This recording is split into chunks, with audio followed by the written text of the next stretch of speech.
Hello everyone and welcome back to my learning studio. So today we will be learning about one of the most important assignment operator called as Walrus assignment operator. So this is the part 3 of operators, okay? So we'll start with what is the Walrus operator. So Walrus operator, this is the symbol that we use for the Walrus operator, which is colon and equals to. This allows assignment and evaluation in a single expression. So what this is exactly means, that assignment we have already seen, variable equals to and a number.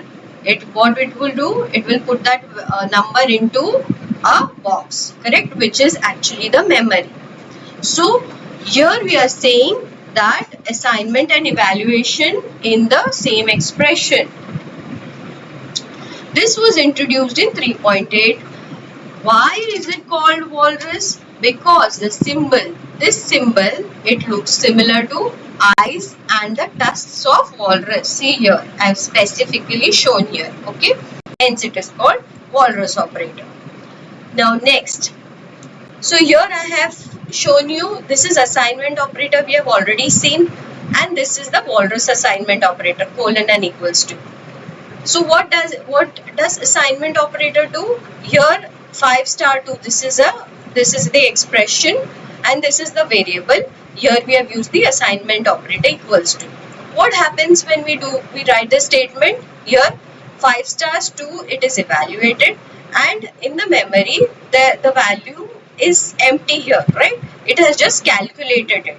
The expression here, it is evaluated and assigned to variable, step 2. So there are 2 steps that are done here in the assignment operator. What it does, it puts that result 10 into the box, which is x, variable x. Okay. Now what happens in the case of walrus assignment?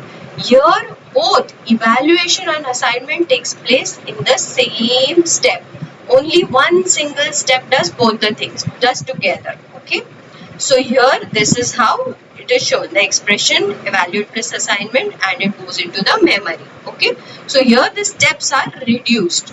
Understood? This is very important, most important thing. Okay, now here normal assignment versus walrus assignment. So here it took 2 steps, different step. It first evaluated, then assigned. Here it evaluated and assigned. So both are done in one step only. Here this is used as a statement, this is used in expressions. So how this is done, I'll show you in the coming, it will be clear in the next lines. This is more lines of code and more steps. Here it is fewer lines, more concise. This is the visual representation of this earlier example that I have shown you. Okay.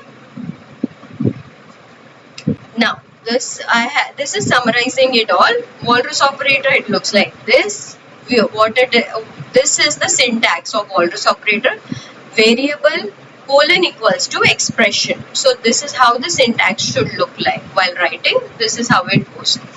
Why use it? Because it avoids repeating expressions, makes code more concise, and this is useful in conditions loop comprehensions. So where to use it? Of course, because why use it? It is useful in conditions. We'll use it in conditions and while conditions loops, in list and set comprehensions. So what is comprehensions? It's a concise way of writing lists. Okay, dictation or iterable objects. So we'll go deeper into this in the next lectures. Okay, so list dict we have already seen. List type, list is a sequence type, dict is your mapping type, dictionary data type, set is your set data type. Generators, we'll look into what generators are in the coming video, and in that also you would have expressions. Okay, but walrus operator is not used in normal assignment statement. To understand this, I will be taking examples for each of these types, okay, so that it is clear for you going ahead. So here I have just summarized it. Avoid repeating expensive function calls. It avoids reading input until a condition is met, using it in comprehensions and with dictionaries also. Okay, so here Now this is the first program that I want you to look into. So this line of code, if you see here, what it is doing, it is writing traditional assignment, right?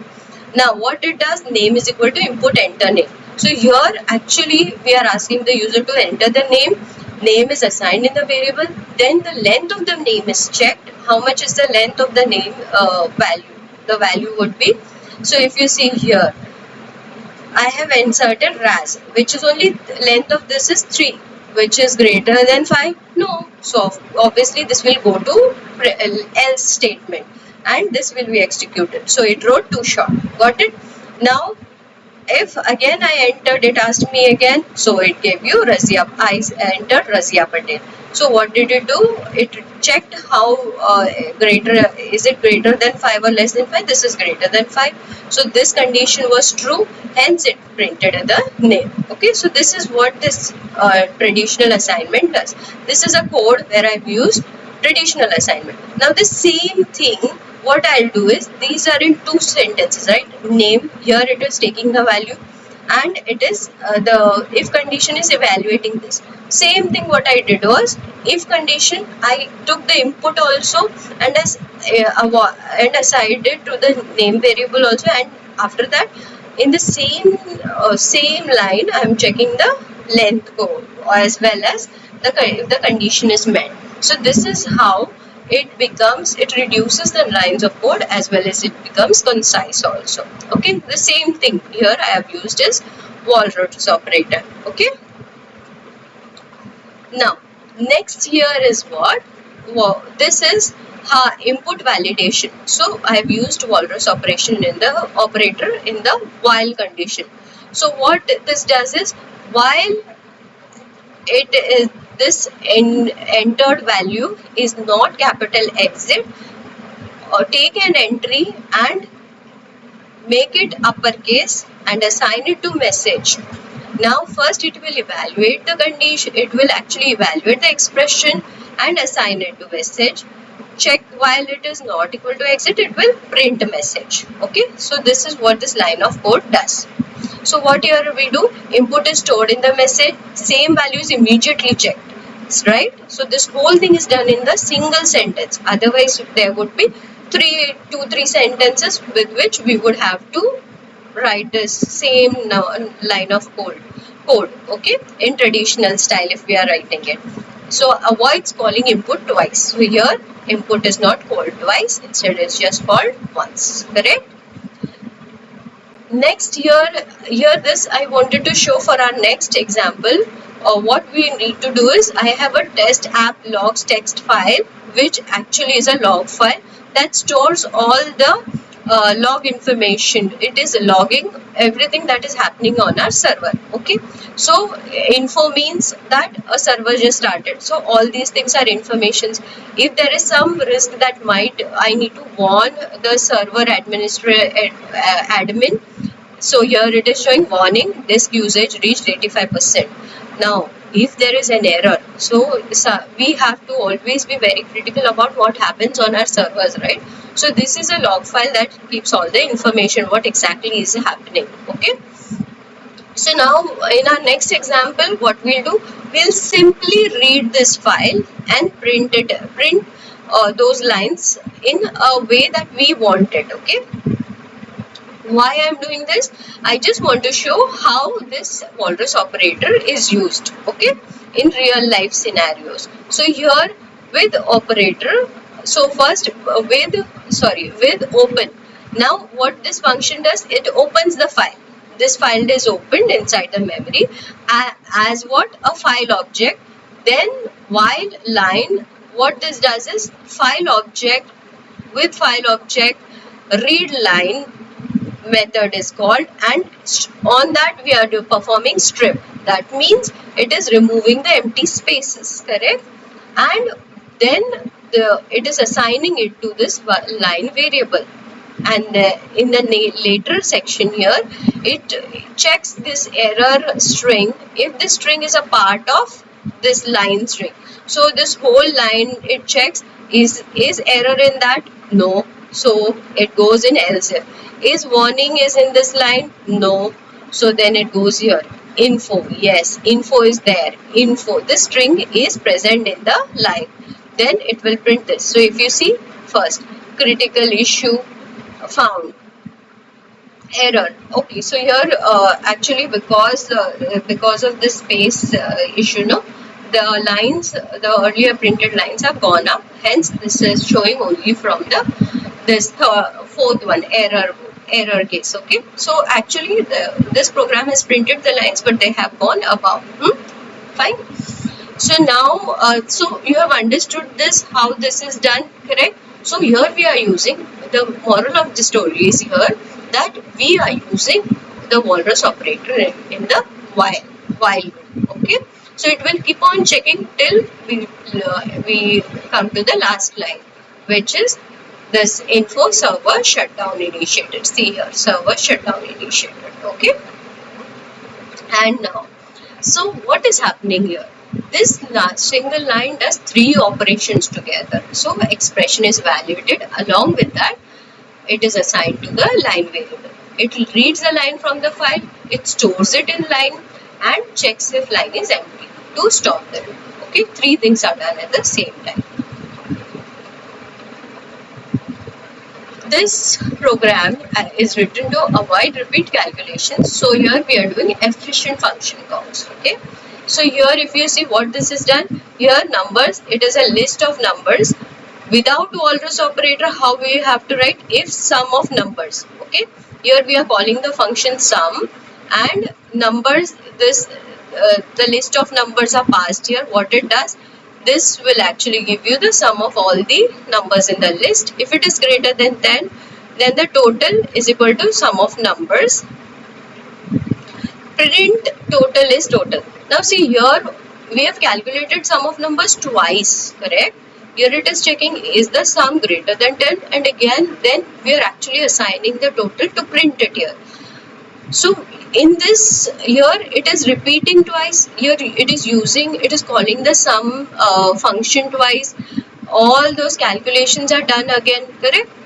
So here, but in this case, if you see what it does, total walrus sum number, it is evaluating and assigning it in the same sentence, correct? So sum number is calculated only once with walrus. Here we have avoided function calls, right? Twice the function, same sum is getting called. So here, this is how we can efficiently we use walrus operator for reducing the function calls. Next example here, if you see, this is basically list comprehension. Okay, now we'll go deeper into list comprehensions later on, but right now just understand what exactly is happening here. So this is the walrus operator here, yes, used in this condition. So numbers, here I have a list, numbers is equal to 1 2 3 4 5. So this is the list of numbers. What I want to do, I want to print the squares of numbers, squares of these numbers, only those numbers that are where the square is greater than 10. Clear about what we are going to do? So 1 square is how much? 1. 2 is 4. 3 square is 9. 4 square is 16, and 5 square is 25. So according to our requirement, only 16 and 25 are greater, so our answer should, our program should print those two. Now what we have done, we need a list of squares. Now square for n in numbers. What this is doing, in is the membership operator. What it does, it checks this is n is each number, n is first number in the list of numbers. If square, now square is equal to n star n. Here what it does, it calculates n star n and it assigns to square. It checks if greater than 10, then it will print then it will assign it into the list, right? And it will be a part of the list square. So this is 16 and 25. Now to understand this visually, I have created this slide. So if you see, this is the same thing but in a visual way. So we have a list 1 2 3 4 5. This is what our program, our list comprehension was. and it was printing the square. Output is this, right? So what is actually doing? Step by step, if we see, this is n 1 2 3 4. N star n is 1 4 9 16 25. Assign and store, correct? So here we have calculated and stored it in square. Calculated, stored in square, correct? So here we have stored. If condition it checks, boss, which one is greater than 10? No. 4 is greater than 10? No. 9 is greater than 10? No. 16 greater than 10? Yes. 25 greater than 10? Yes. So these two are part of the list. So our final result is 16 and 25. So of all these things, how it saves recalculation? So here just observe. If you don't have Walrus operator, what you would have to write? N star n for n in numbers if n star n is greater than 10. So here if we see n star n, that means here this whole calculation would have to be done twice, correct?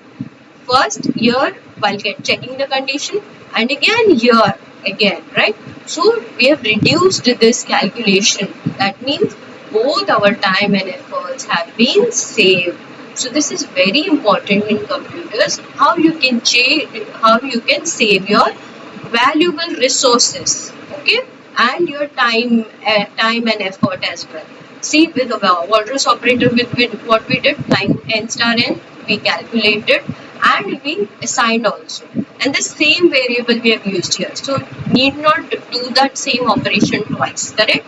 So this is how we have saved recalculation in this example, correct? Now here next, so we will see what are the best practices of Walrus operator. Best practices: use it when assignment and checking happens together. We saw that, correct? So when we are checking as well as assigning, use the Walrus operator whenever we have to do two things at the same time. Next, use it inside loops for cleaner code. We saw we used it in the while loop, correct? So use it inside code. Here it is used in the inside while loop. Next, avoid repeated calculations. We just saw, correct? Here how sum of numbers we had to do twice. If I wanted to print total, in the earlier example only we saw, right? We had to check some numbers is greater than 100, and again we had to assign the total to some numbers and then print it. So we have avoided the repetition also. This single statement does both the things, evaluates and assignment in the same single line, and it is used of if condition also. Now keep expression simple and readable. Here this is simple, correct, and readable. Now here if it is actually, here see we are using assignment statement, this becomes complicated. So whenever this is used, this is bad way of representing it. In this slide if you see, we have to use meaningful variable names. So this is basically a very good practice that we need to use in all our programming, all our programs, right? Whenever we write programs, wherever we are using variable names should be meaningful. So be it for Walrus operator or be it for any assignment operator, it would this condition should always be met, that we should use meaningful variable names. Next is prefer Walrus in conditions and comprehensions. We have seen this, that whenever there is if condition, you prefer using Walrus rather than assignment, and also in list comprehensions, correct? Because we reduce that multiple times we are not supposed to. We avoid calculating it multiple times, right? N star n. We have seen this. So what is a comprehension? It provides a concise way to create list. Okay. Next is do not overuse it. It's a very nice operator, Walrus operator. We are reducing time and effort and everything, correct? So everywhere we don't go and use that Walrus operator only. So please make it a point that don't use it, overuse it. Okay. Next, use parenthesis for clarity. Wherever applicable, use parenthesis so that it is clear, right? Without parenthesis, expression may become confusing. Next, do not use it as a normal assignment replacement. So wherever you just need to write x is equal to 10, you should not use a Walrus operator. So this should be kept for evaluation and assignment, and this is directly just for assignment. So for simple assignment statement, no, don't use Walrus. Walrus is meant for expressions. Very clear, right? Not standalone assignments. This by now I think I have clearly specified this where Walrus assignment is used, correct? Lastly, we should use only when it improves readability. Ask yourself, does it remove repetition? Yes. Does it make code shorter without confusion? If both the answers are yes, then use it. Go and use the Walrus operator then. Okay. So with this, we come to the end of our session today. Okay, thankful, grateful, blessed. Nirok, Anyong, Sayonara, and Khuda Hafiz. Till I meet you with the next video. Have a great day ahead. Every expert programmer was once a beginner. Keep coding, keep building, and keep growing. Have a great life, guys. Enjoy.